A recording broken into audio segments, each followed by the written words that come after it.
during that same time frame, my dad's interviewed. And this has been on YouTube a jillion times. And they're interviewing him, and my dad wanted to make sure that he disassociated himself from my success. And he says, yes, I'm very proud of our son, but he was successful not because of me, but in spite of me. Now, see, your parents wouldn't say that, because the only thing your parents have in their fucking miserable lives is living through you vicariously, except for 2 or 3 of you in the room. If your parents have to live vicariously through you, they're bigger losers than I thought. My dad didn't want to, my son is successful not because of me, but in spite of me. He came to this house for 3 weeks. He stayed 5 days. He was out of his comfort zone. My mother lived here her last few months of life. She never stepped in the castle. She lived in the cottage. Never stepped in the fucking castle. Some of your family would be more comfortable being my servant, my mechanic, my chauffeur. What can anyone expect from you? And guess what? You said, well, that's right. And that's why I've done nothing. I haven't done shit. You're right, Dad. You're right, Mom. You're right, brother. You're right, sister.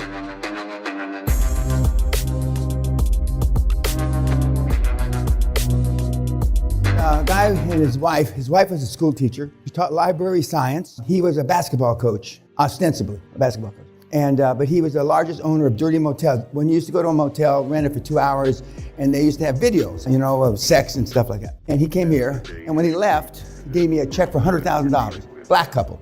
He says, I'm giving you $100,000 extra, because he was from some southern Podunk, Mississippi or some shit like that. And he says, because I'm gonna make $1 billion out of this, I know. And pretty little, I'm not being racist, but I mean, his wife is cute as a bug in a rug. I mean, he's a cute little thing. About 15, 18 years later, I see him on Forbes, what do you call it? And he sent me Christmas cards and stuff like that all the time. And little library science teacher and ostensibly a basketball coach. And he took the stuff that he learned here, just not dissimilar to the drug cartels and the other people that have been here, and made $1 gazillion. But he gave me $100,000 when he left. And I thought, well, how can a basketball coach and a library science teacher afford that kind of money? Of course, he had about 80 dirty motels at the time, or more. And when I used to work with one of the big basketball teams, one of the players that retired, before he retired, he started buying dirty motels. At that time, the biggest owner of dirty motels was the Seventh-day Adventist Church in Los Angeles. Seventh-day Adventist. And I still remember the bishop. I don't know how high or low that is up the food chain. And they looked at it, it was just, they had plausible deniability. They had an investment advisor between them, that was making the investments. And so I got to know quite a bit about dirty motels. And there's a lot of dirty motels that used to be, not anymore, around the airports. And you could buy, there were sex shops around the airports. I don't know if that's the case anymore. So me and this 7'1" basketball player went and looked at these dirty motels. And there was one that was supposed to be the premier 5-star. It was a gold standard. So we went to it, and it used to be on Washington Boulevard near the Los Angeles airport. And the lady behind had bulletproof glass, had a patch over her eye, had a gun on her hip, Vietnamese girl, missing some teeth here. And so we watched, because they have no books, or the books are not worth a shit if they had any books. And so how do you think you measure, and for those of you that have heard me say this on YouTube, don't answer, how do you think you measure the real cash flow of a dirty motel? You count the sheets, because nobody wants to fuck on dirty sheets. You count the sheets. And it was an experience that, in the top 100 experiences of my life, watching these guys like Johns, as they call it, like you, sneak in there, 1 out of 10,000 there's a woman. They come with a woman, but there's only 1 in 10,000 of gals bringing a guy there. They're scurrying in, like somebody's watching them. I've got a tape someplace, but we decided not to use it back in the 90s. So if we didn't use it in the 90s, I'm certainly not gonna use it now. But it was hilarious. Count the sheets. Because we couldn't figure out because like when you buy bars and pubs, and back in the days before everything was credit card, it said, how do you count the cash unless you're sitting there actually behind the pub or behind the bar? You count the sheets. But those guys look just like you, little Weasley fucks, Now the younger guys that are too stupid, they're not sneaking around. But the 45-year-old or 50-year-old doctors that are coming in, count the sheets. So when I tell you this model works for everything, including that. But for whatever reason, when I walked over my blood splatter from where I fell on my head, I had a flashback. And he turned that, I've only seen him a couple times, about maybe 10, 12 years ago. And now he's all respectable. He's a big donor for the Republican Party. He's this and that. There was talk about him running for governor. But he got his start. Well, he actually had the dirty motel idea before he came here. But he says, well, this is, because who else do they have to sell to? Nobody. They had zero succession plan. And before everything went internet and that stuff, he bought hundreds of them between here and Mississippi, well, not here, between Los Angeles and Mississippi, the western United States. We had another guy attend a seminar who was the king of porn shops. Same kind of story. Did you ever wonder, well, you probably, porn shops don't have windows. They're like bunkers. That's so nobody can see in. And the parking lots are either just behind or 2 blocks away for a reason. So you see these little Johns scurry from the parking lot to go into the porn shop. They got a girl on her hand that looks like their daughter, but it's not their daughter. This model works for everything. From that, and we have rolled up brothels in Australia, Nevada, Austria, the places where they're legal. But they have no exits. Who are you going to sell to other than and they're not normally motivated. The guys that are in those kinds of businesses, but they, you can't, you going to leave it to your grandkids? What are you going to do with them? Last night you saw a little Trump and backward bicycle. Let's start with the backward bicycle. That's why it's so hard for you. We used to have the bicycle here in the 90s. Not one white, black, or yellow man ever rode it. About 1996 or 97, we had a guy's wife and kid came to pick him up for the seminar. I've told this story. And the kid got on the bike and right away, just like he brushed his teeth. And the older you are, the more rewiring you have to do. I was telling Leanne Carlin yesterday when they were kind enough to do an interview for my godfather. The first time she did a webinar for us many years ago, she was nervous. I said, nervous as a whore in church. I mean, she was nervous. But now she talks like, she could be the madam at one of those brothels, I mean, she's, the words just flow off her lips. Comments about the backward bicycle. And use your mic, please. Yes, ma'am. Good morning. I know you hate that. Yeah, I hate it. Go ahead. So the bicycle is about the pathways that we develop as yeah, absolutely correct. So when we're born in a certain environment, we develop certain wiring in the brain. Correct. Well, we already have wiring, but we're only developing certain parts of the wiring, either right lobe, left lobe, etc. Go ahead. We cement it. It becomes like concrete. Correct. Older we go, the thicker and stronger the concrete. Yeah. And the more you use it, the stronger they get, just like muscles. And then as we grow older and try to rewire or develop new pathways, it's much harder because it's like breaking through. And in some cases, almost impossible. And that's why the kids have it so much easier, because they don't have that hard wiring, and it's hard. That's why young kids can adapt to new languages so easily, because it's just something new to learn. And that's why engineers, doctors, lawyers, accountants, and those things that I've described over almost 30 years have a difficult time. But once those doctors, lawyers, scientists get it, if they get it, because they don't always get it. But if they do get it, then they're better. Because it is better to be better than average intelligence. Even though we've got guys with less than 100 IQ that have made $1 jillion. But once they get it, they take off. But when I saw that backward bicycle back in 93 or 94, and this is a new rendition. The old guys, this one was done, I think, in the late 90s. But there's 4 or 5 different variations of the backward bicycle, all of which the results are the same. Little kids, 5, 6, 7, 8, even earlier than that. When you tell them it goes the other way, they okay. It goes the other way. Whereas during the breaks in the 90s, you'd be trying to bike. You'd be here 2 o'clock in the morning trying to bike. Not in this room, because the seminar used to be over there. You'd be out here. Now, it's not true that somebody said, the reason why Peña has the whole estate lit up is because the asshole's trying to ride the bike all night. That's not true, okay? But it's a good story. It just happens to be not true. But we've never had an adult, ever. And it's hard. But it's not impossible. I'm sure if we let somebody practice for months, years, and the 2 longest cases we have of success from the time they left the seminar are 12 and 13 years. Now, if I was one of the gurus, I wouldn't tell you this. 12 or 13, that's how long it took them to do a deal. And they're both Germanic. One's from Bavaria and one's from Austria. 12 years and 13 years to do a deal. The 13-year that did a deal is up there now, a gazillionaire. The guy that did it in 12 years made a bunch of money, but part of his challenge was he came from one of the richest families in Austria to begin with, and he wasn't that motivated. He had never done anything in his life, never had a job, was homeschooled. I'm pro-homeschool. He was homeschooled, never did anything in his life. Literally, he was born with a golden spoon in his mouth. Sally and I went and spent Christmas with his family 15 years ago. And it was like the 17th century, Palace of Versailles. That's where he lived. So he wasn't that motivated, but he finally did a deal just to prove to his family he could do something. So he did only one deal after 12 years.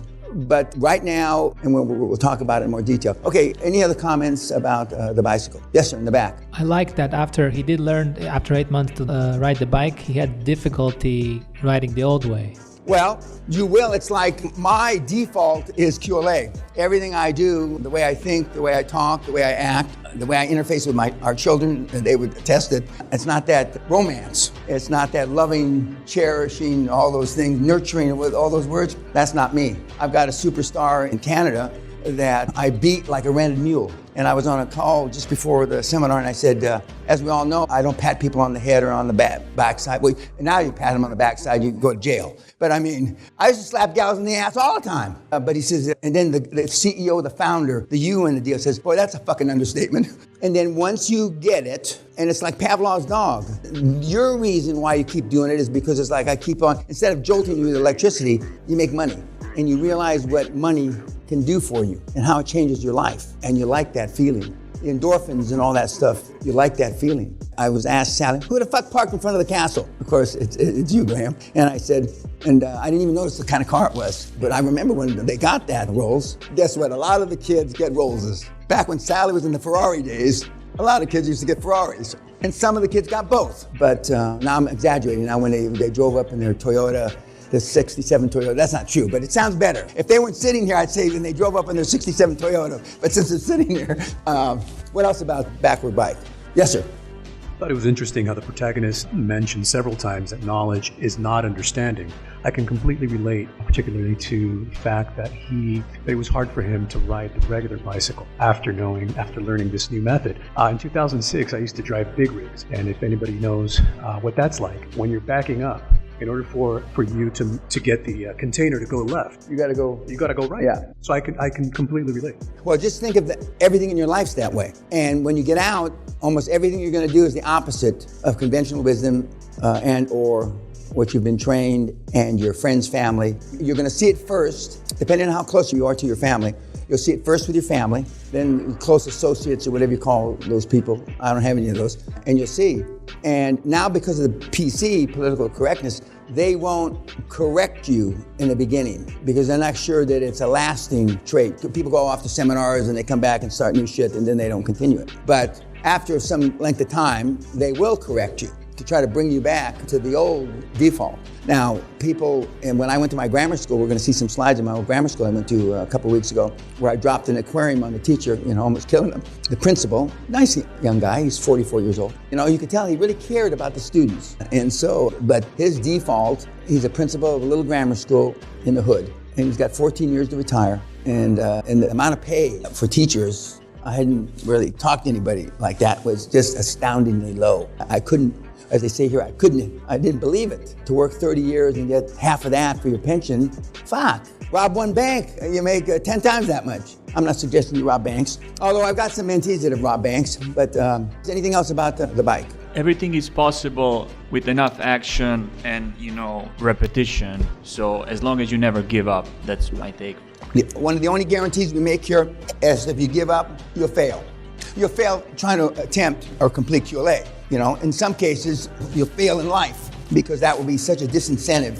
But even the guys that take 5 or 8 years, and we have those, are better off because they make incremental changes in their life. This is not an incremental program, though. This is you're all in or you're not in. Unlike the 12-step programs, and we had in Alcoholics Anonymous and Narcotics Anonymous and those kind of programs, where my name's danpena, I'm an alcoholic, I've been sober so many days. And then you slip, as they call it, and then you come back and you're downtrodden and you say, my name's Peña, and I got 4 hours of sobriety and I slipped. And everybody comes, it's called a jelly roll, and everybody comes and hugs you. That's not this program. You slip, fuck you, don't call me. But if you follow the 7 steps, and our program is easy, it's 7 steps, not a 12-step program, and you follow the steps, you get rich. And you incrementally get rich. I said it last night. The average deal, the average first deal, the you in the deal is a short millionaire. You're not quite a million. Second deal, you're absolutely a millionaire. But what's $1 million? I mean, chump change. But I mean, it used to be a standard, and people still talk about it. Because we've got over 100 billionaires. And back in the early 90s, 1 or 2 or 3 people in 93, 4, and 5 even mentioned a billion. It was a word that wasn't used. Now you hear it all the time, don't you? And billionaires that have been here, we've had them, like say, $1 billion is not what it used to be. Now, that's a stretch. I mean, when you get about $250 million in cash after taxes, it's hard to go broke. It's not impossible, because we've had, unfortunately, and I've lost $300 or $400 million myself. in one clip one time. It was thankfully a long time ago, so I know what that feels like. But your life changes. I mean, when you talk to the Hungarian Forrest Gump, Peter, later on in the week, and they used to go out to dinner and spend 50, 60 euros for dinner, the twos of them. I don't know where they're eating other than McDonald's, because I think McDonald's even costs $20, $30 now, but anyway. And now he's wearing, on one of the interviews, you're gonna see he's wearing a $3,000 blazer, and in the other interview, in his 10 million euro house, he's wearing a 10,000 euro suit. Now I can see that because I've seen the change in him over 4, 5, 6 years. And he's the largest hospital owner in Hungary. And he knows I say this. I remember him crying in my office. He made 30,000 euros a year. I think that's about minimum wage. Maybe I'm wrong. And he says, I'm either gonna do this or I'm gonna blow my brains out. And he did it, okay? So I've seen those transitions. So now his default is QLA. His kids, not dissimilar to Mitchell, get the QLA treatment. Okay, you saw Barron Trump. Now, so far, of the people that have come to the seminar, the only kids that can relate to being raised that way are mine. Okay, they're similar. They didn't have their own story in the penthouse and stuff like that. But then our daughter would remind me that we did have a 4-story penthouse. Anyway, but what are the takeaways from the Barron, other than he's probably is a spoiled fucking brat, I'm sure. But other than that, was anybody raised that way in this room? No, I didn't think so. Oh, you? Oh my God, okay. And she's the one that understands the pathways, okay? And there are people raised like that. When our daughter turned 16, I've said this before, we bought her a car, and she kept it until she was 30. She kept it 4 or 5 years longer than she should have. And then we bought her a car when she turned 30. But her friend got a jet plane, and I told this already. So where we lived, was raised very similar to that, except it wasn't we were in a rural area, because when we've lived in houses in cities, it was normally in the countryside or something like that. But that's why Donald is different, because that's how he was raised. You can't be raised that way and be regular, the PC regular now. I don't think. I know that not just because it's the end of the human race, but being raised like that, you have many fewer alternatives. Now, I'm not just talking about you go to good schools and stuff like that. No, you can either go to school or not go to school.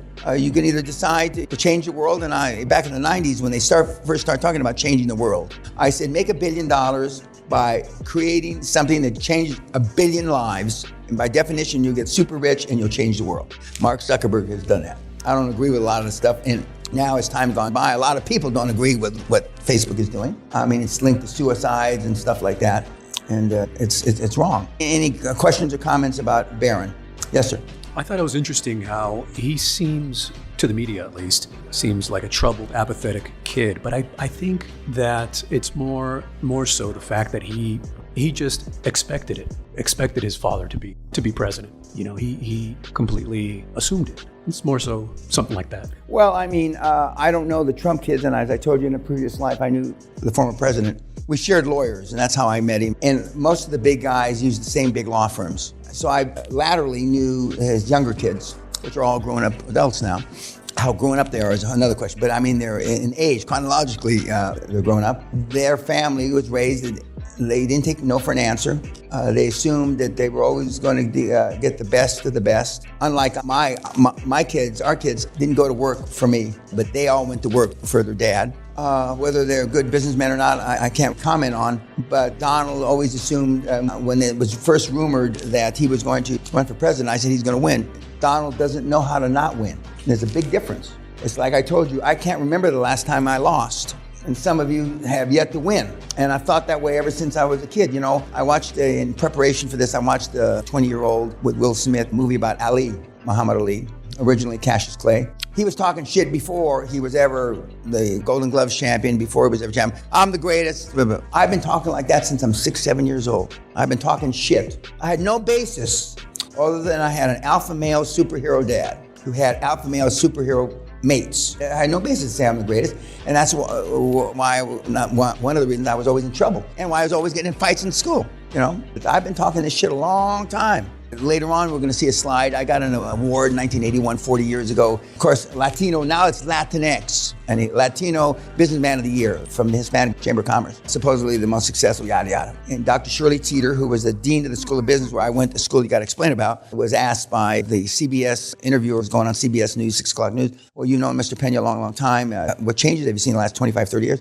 And she said, well, yes, I've known Danny a long time. And the only thing that's changed with Danny is his accomplishments caught up with his big fucking mouth. It's the first time and the last time I ever heard that woman say a bad word. But the animosity had built up for 25 years. Accomplishments caught up with his big fucking mouth. During that same time frame, my dad's interviewed.